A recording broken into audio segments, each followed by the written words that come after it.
Rais ameridhia vibali vya ajira 1045. Japo vibali hivi sio vyote kwa ajili ya chuo hiki.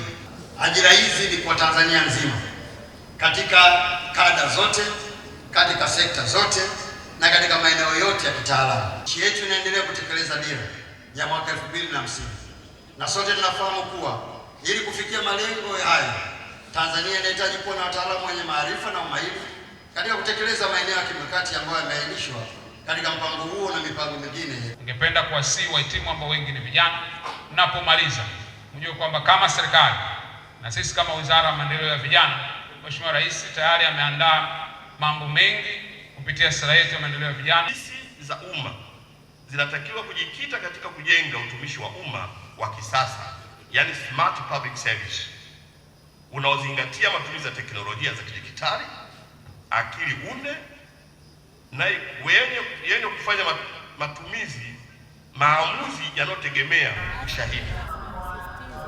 Huwa tukikutana katika hadhara hii, tunapenda kuwakumbusha pia wananchi wa mkoa wa Mtwara kwa ujumla na taifa letu kwamba tuzingatie na kuitunza amani tuliyo nayo, kwa sababu bila amani hatuwezi kufanya mambo haya yote ambayo tunafanya nchini kwetu.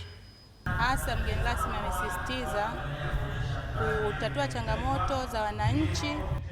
Kwa hiyo nimejipanga kuhakikisha changamoto zote zinazowakabili watumishi ambazo kama mtunza kumbukumbu ambaye nahitajika kuzitatua, nitalazimika kuhakikisha kuwa kama ni nyaraka, kumbukumbu ambazo zinawezesha katika kazi mbalimbali ikiwemo za kiofisi na za kijamii, nitahakikisha zinatunzwa kwa usalama. Na elimu tunazozipata kila siku tunavyozidi kukutana, naamini tutakuwa tunafanya vizuri zaidi.